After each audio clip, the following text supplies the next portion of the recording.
As Camden National Bank celebrates 150 years of supporting local businesses, customers, and communities with their financial needs, we want to thank those who put their trust in us. You're the real reason we're celebrating this exciting milestone. And while we've grown to help more individuals and businesses, our commitment to giving back to our community remains constant. Whether it's joining in the fun at the Camden Snow Bowl for the annual US National Toboggan Championship, or serving cookies and cocoa at Christmas by the Sea, or handing out towels following the Camden Windjammer Festival lobster crate races in the summertime, we continue to immerse ourselves in our communities. That way, those who live here know they have a true financial partner. We're thankful for the work Camden Famous is doing to shine a light on the businesses and neighbors who have contributed to shaping this Mid-Coast community and our organization. Welcome to the Camden Famous podcast. I'm your host, April Shaw-Beaudoin, and today I am joined by my guest co-host, Allison Brzezinski. Allison owns Birch Bark Events here in Camden, Maine, and we have the pleasure of interviewing Elise McCabe.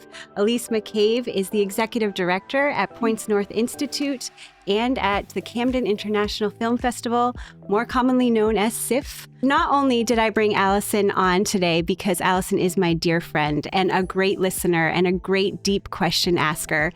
Allison's parents are both therapists, so this comes very naturally to Allison. And Allison has been very involved with SIFF, has been very involved with Points North Institute from an event standpoint. And so I know that they're going to be able to ask some questions at a deeper level than I will be able to.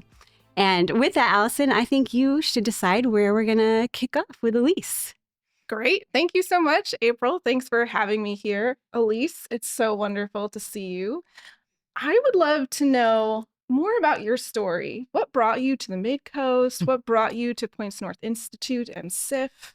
Yeah, it's kind of funny when I think about it. I've spent the last 25 years living in London and New York, and so now I find myself in Mid-Coast, Maine, which is a little gear shift, but a very welcome one.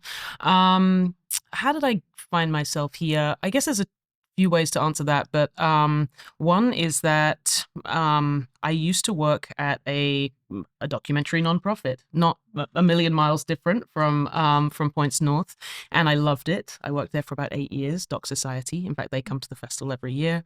I worked with them in London for many years. Then I worked with them in New York, and went on to work for Kickstarter, the crowdfunding platform, as their head of film, and eventually managed to win myself this very coveted job as executive director at Points North. And so I came here to the Mid-Coast in October. I guess the other way to answer it is that I've been coming to the festival for the last 8 years. And so most of my knowledge of Mid-Coast Maine is for about 4 or 5 days in September. Different now. For about 4 or 5 days in September. Maybe, as my trips went on, I extended them out a bit, maybe go camping up in Acadia or whatever. But basically had never been here outside of the month of September, but have loved those trips and have loved being a part of the festival.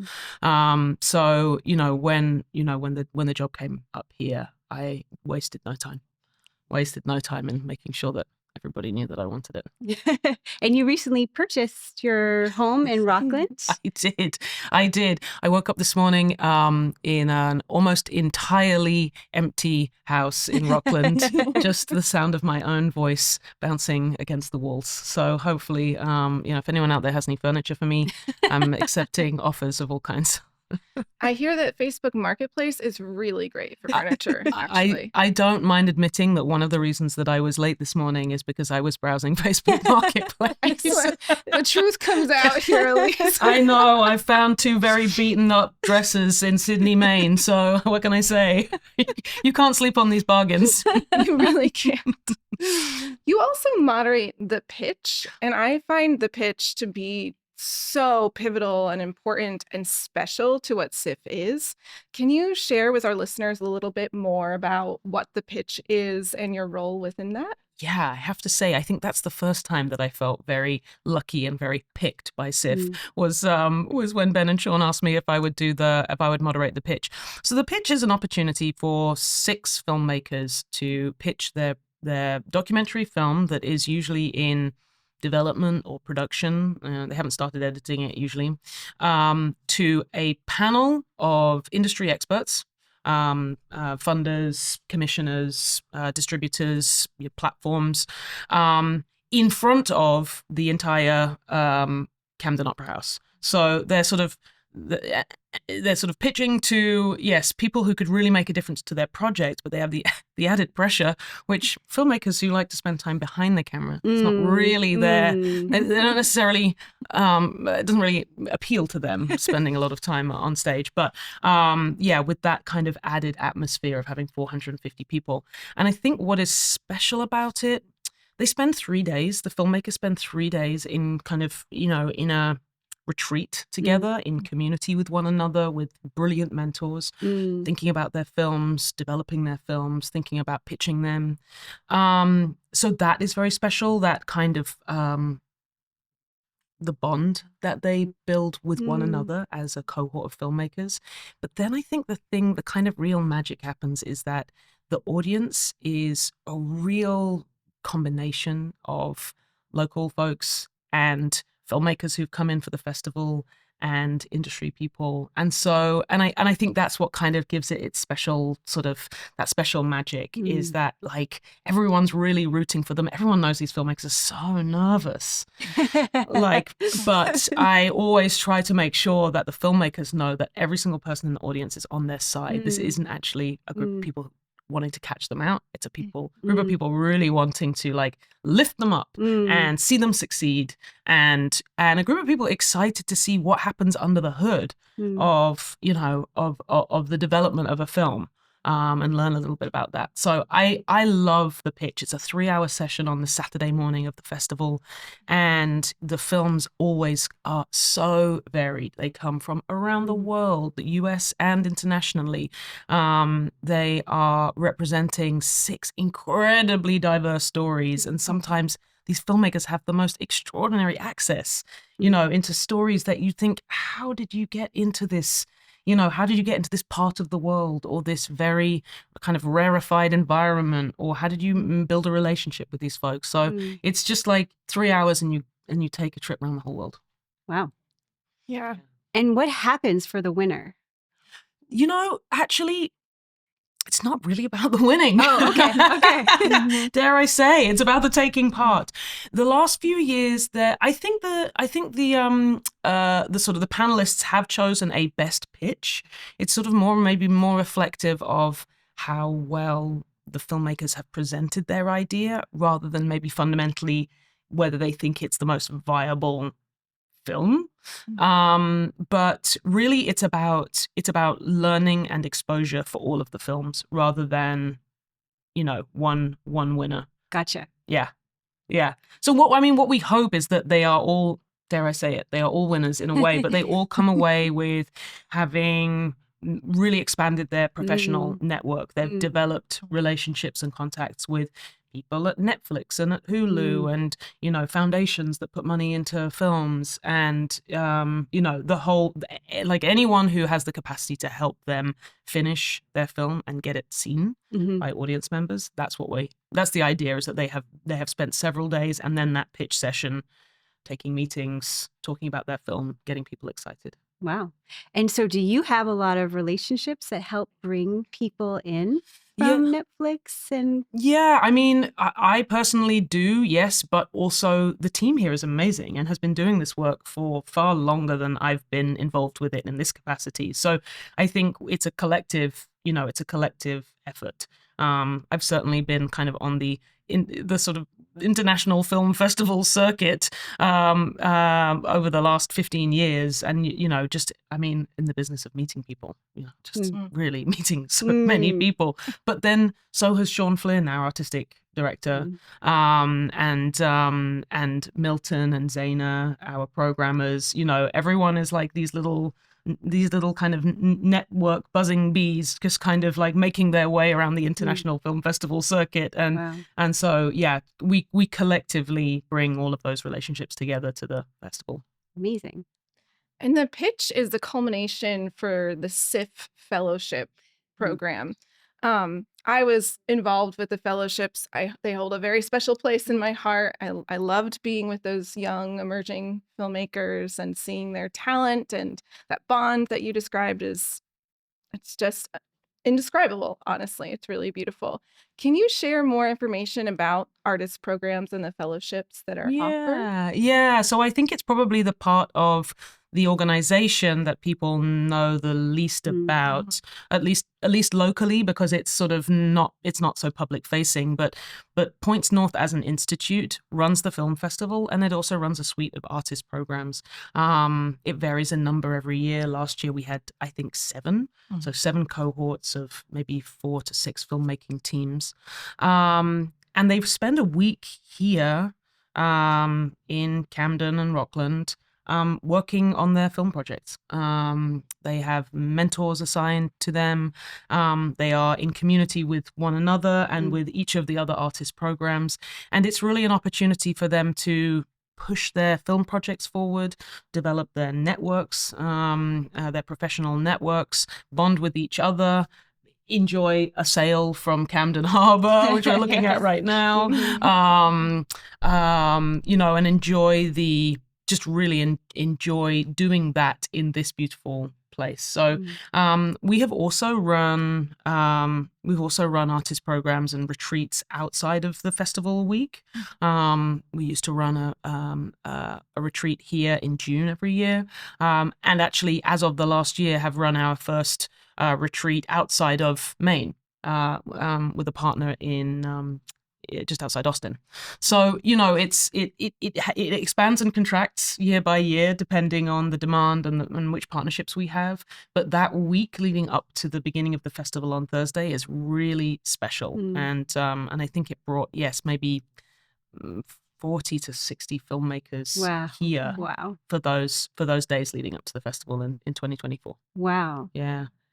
And how far away is that from when the festival actually is? Oh, it's literally the days leading up. It's like they arrive on Sunday and they have like 4 or 5 days with one another, and then it just moves totally seamlessly into the festival on Thursday afternoon. Okay, wow. Yeah, and that's how come this place becomes this like essential hub for the documentary industry, the international documentary industry, for those days in September. It's that huge cohort of filmmakers plus all of their mentors, then all of the industry coming in, and then that festival of exhibiting this just remarkable range of international documentary work. The party is also very famous. Let us not forget the party. A film festival is not a film festival without a party, or maybe just even several, actually. Yeah, exactly. No, I know. It will be a sad day, a dark day, the day that SIF doesn't have parties. It won't happen. Yeah, exactly. We have a great party in the lead up to opening night, which is, the last couple of years we've had it in the Yellow Barn in Rockland, and that's been a really special. Lots of different food vendors and drinks vendors, and everyone kind of getting ready for the opening night film. And then, of course, yes, the after dark parties on Friday night and Saturday night, where people really let loose. Yes, and there's a bus that goes back and forth till like 3 a.m. It's fantastic. Yeah, exactly. Yeah, I don't know if many people have been drunk on a school bus before. Maybe that's a really common thing, but they certainly have at the end of SIF. Yep, SIF is providing that opportunity. They are providing that opportunity. Thank you. So welcome. You also do some other programming outside of the festival that is SIF. You do Cabin Fever, Recovery in Maine. Can you speak about some of those more expansive programs too? Yeah, totally. So Points North runs various other bits of programming. I guess the main things are Cabin Fever, as you mentioned, which happens in sort of March-ish, which is really an opportunity to kind of give back to the folks who live here, who show up so beautifully to host us, and this sort of rambunctious motley crew of international filmmakers. And so the March event is kind of smaller, more local. People don't generally travel far to come to it, but this year we had 3 days of films, Friday night through to Sunday afternoon. It was just like a really nice opportunity to watch films with friends locally. You know, I think we showed 7 films. I think I sat down and watched 6 of them. Wow. You know, I rewatched some that I had already seen, and I watched a couple for the first time. And it was so lovely just to be able to watch films and then just talk to people. We did it all at the Camden Opera House, and you know, just to hang around and have a cup of coffee and talk about what we had just seen, and more broadly what's going on in the world, you know, and just a more relaxed, you know, September is crazy. It's back to back. It's 3 towns. It's there's no room to breathe, really. Well, not if you're running the festival. I think the guests make sure they have time to breathe, but cabin fever is fun. You know, I have never been here in March. I've never been here in November, December, January, February, March, and so I really understand the need for like community and great programming in this long extended winter. Recovery in Maine is a program that we run with a couple of different partners. That is, it both makes films and screens films about people in recovery. And those screenings have happened, I think there's been maybe something in excess of 50 or 60 different community screenings across the whole state of Maine. Really, and when you look at the map of where those screenings have happened, you know, they happen everywhere. They happen in public libraries and in, you know, spaces that anyone can access. And it's usually the screening of a short film that's been made through the Recovery in Maine program, combined with a conversation afterwards. So that's like deep kind of community work, and it's incredibly, you know, rewarding, and I think really kind of really just fosters conversation around the topic of recovery. What else do we do in the summertime? We have our summer party, so that happens in July, and it's sort of a combination of a preview of what's coming for the festival and a fundraiser, one of our major funding opportunities.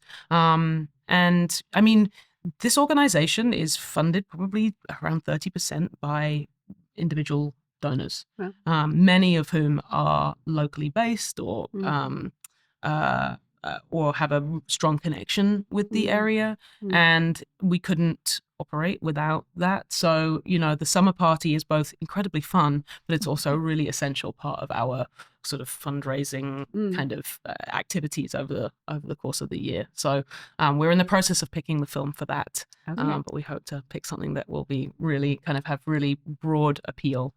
And then we have various different screenings throughout the year as well. I mean, I'm trying to think. We did a partnership with Camden Conference earlier this year.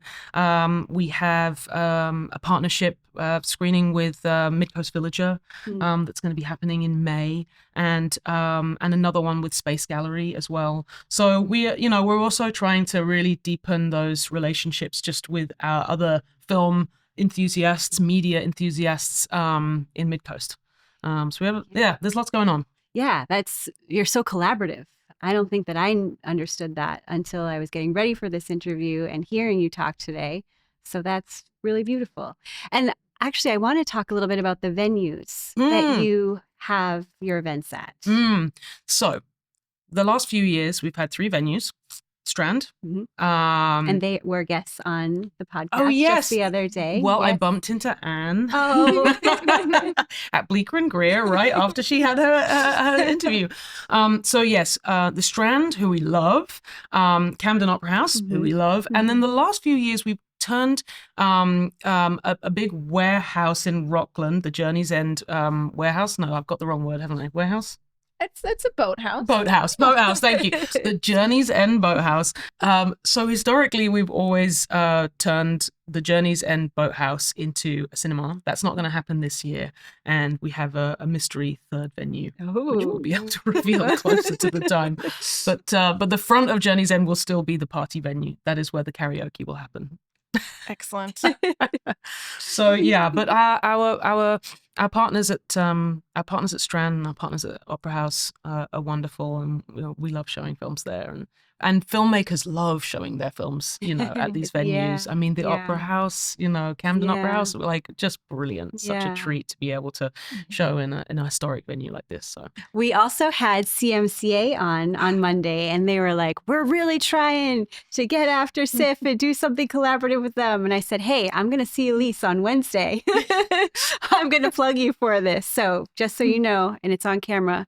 yeah. Well, we've always, the last few years, we've done our story forms exhibit at CMCA. Okay. Yeah. In Search of Repetitive Beats was this amazing VR piece set in 90s in the UK in the 90s. So I was having like a really weird out of body experience where it was sort of about a kind of like illegal party drug bust. Ooh. And it was just an extraordinary piece. You put on your VR goggles, you had your like little haptic suit and your thing, and it was just like it was extraordinary. Anyway, that did happen at CMCA. We have also done some other, it's true, we have done some other stuff at the Farnsworth. Mm-hmm. It's very true. We did Mike and Donald's The Ghost Story. The Ghost Story. Yeah. Why am I blanking on it? Awful, they're good friends of mine. But yes, so we love the folks at CMCA as well. Yeah. And we talked to them last week, and want to keep bringing stuff. Want to keep bringing like interesting kind of boundary pushing nonfiction work to CMCA and to Farnsworth as well. So, Well, they're very excited about it. great. This is good. I like it. You're really doing good work here, April. Thank you. Thank you. What are some of the things that you're most excited about for 2025? Have you chosen the films? So we will have probably about, I'm trying to think, maybe 1,600 submissions by the Whoa. time submissions closes on May 12th. So we've had a lot in, but that is another 6 weeks to go. And so films are being submitted. So no, we have not chosen. I think we have chosen one film so far. Our programmers, Sean, Milton, and Zaina, are out in the world at film festivals watching films, as well as our screening committee, which I think has maybe, am I gonna make this up and say 80 people on it? Does that Sounds about right. sounds about right? Yeah. So we have our screening committee watching online submissions. We have our programmers out in the world at film festivals, watching films and talking to filmmakers. And really, the program doesn't really get locked until July. Okay. Yeah. Wow. Yeah. So I think the last films will probably be chosen, Okay. mid-July maybe. So it goes kind of right up to the wire. But films are slowly being locked into place. There were things that we have seen already this year that we know that we want to program. And how many do you show during the film? Oh, that's a great Yeah, question. I think last year it was just over 30 feature films and maybe 40 shorts. Wow. Yeah, and in that, a lot of international premieres, US premieres, North America premieres, definitely some Maine premieres. So yeah, we had a lot of filmmakers choosing to show their work for the first time here at SIF, which is significant actually, where filmmakers choose to show their film for the first time. So we're really lucky. The reputation of the festival is high, and so we often get to have that honor of showing a filmmaker's work to an audience for the first time. Amazing. There was also virtual access to the festival once it concluded in person. Are you hoping that that's going to continue for the future? We're not going to be doing it this year.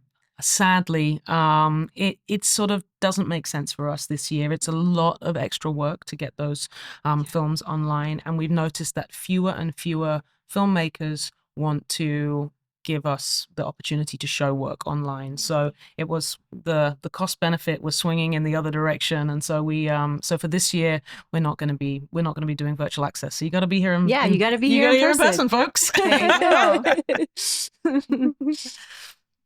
And can you talk a little bit about the kind of mechanics and the process if people want to purchase a ticket? Can they get a pass? How do they have access to different venues, the parties, those kinds of things? Do you know what? Can I answer those questions? I mean, well, I can take a stab, but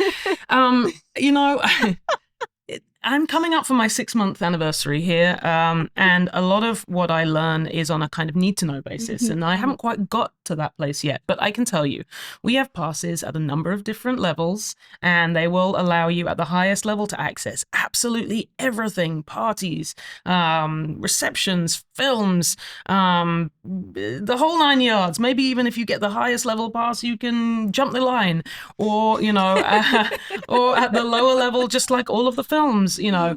But you can also buy individual tickets to all of the different films. So obviously I say, get yourself a pass, you know, come and see everything. Come to the lounge, you know, get a free Yeti mug. I don't know, like,